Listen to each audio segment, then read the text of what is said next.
In the past 100 years, as these super technologies have been developed in the West, the smashing of atoms, the invention of radio, television, computers, immunology, so forth and so on, data has been arriving about the practices of Aboriginal cultures all over the planet, that they dissolve ordinary realities, ordinary cultural values, through an interaction, a symbiosis, a relationship to local plants that perturb brain chemistry.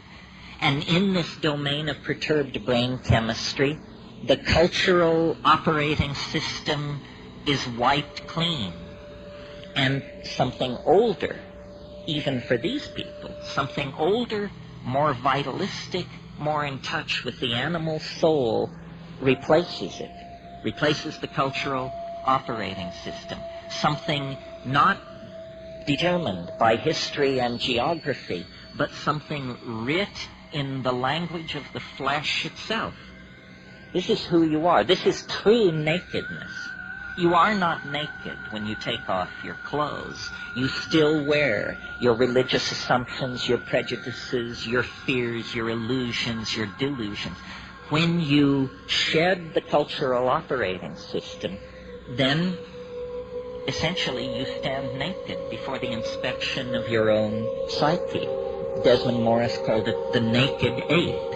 And it's from that position, a position outside the cultural operating system, that we can begin to ask real questions about what does it mean to be human, what kind of circumstance are we caught in, and what kind of structures, if any, can we put in place to assuage the pain and accentuate the glory and the wonder that lurks waiting for us in this very narrow slice of time between the birth canal and the yawning grave.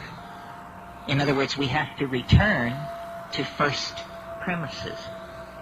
So I've been thinking about this a lot, and at first it seemed to me only a metaphor, this phrase, culture is your operating system. But because I travel around a lot and get that jolting experience frequently of, let's say, leaving London on a foggy evening and arriving in Johannesburg 14 hours later to a sweltering day in a city of 14 million on the brink of anarchy, I get to change my operating system frequently.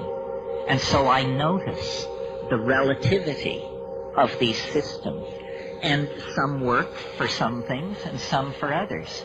For instance, if you are a positivist, if you're running positivism 4.0, you can't support UFOs. Positivism 4.0 does not support UFOs. If, on the other hand, you're running your Rancho book 5.1 as your operating system, UFOs and a number of other things can get in through the door.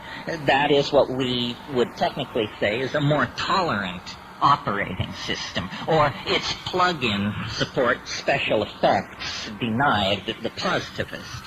Well, it's fun to think this way because it shows you that you don't have to be the victim of your culture. It's not like your eye color or your height or your gender. It's fragile. It can be remade if you wish it to be. And then the question is, well, how does one download a new operating system? Well, first of all, you have to clear some space on your disk. The best way to do this is probably with a pharmacological agent. You think of some while I have a drink of water.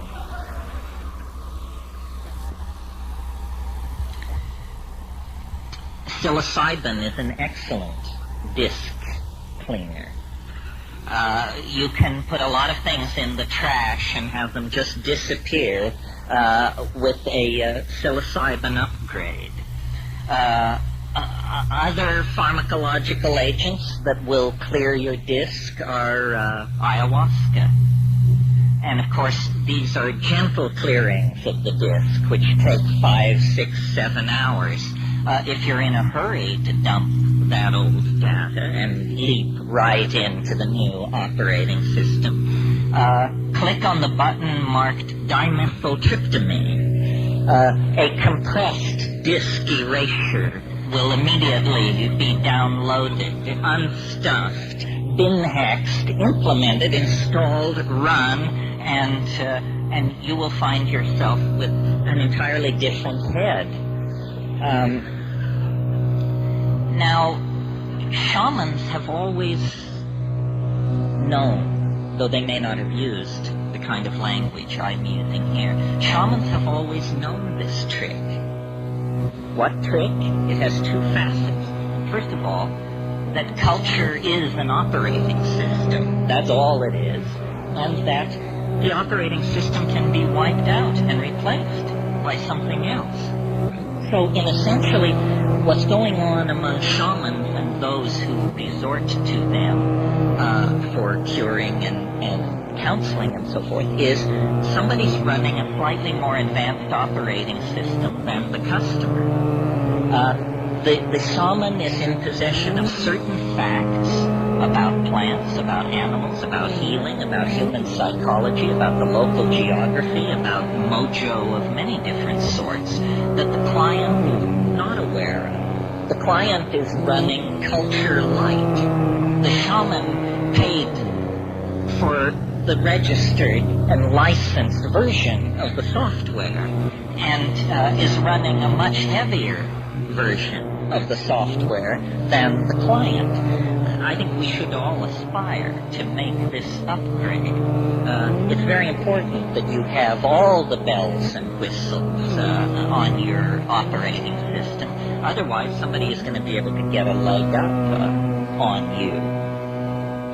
Well, what's wrong with the operating system that we have? Consumer capitalism 5.0 or whatever it is. Well, it's dumb. It's retro. It's very non-competitive. It's messy.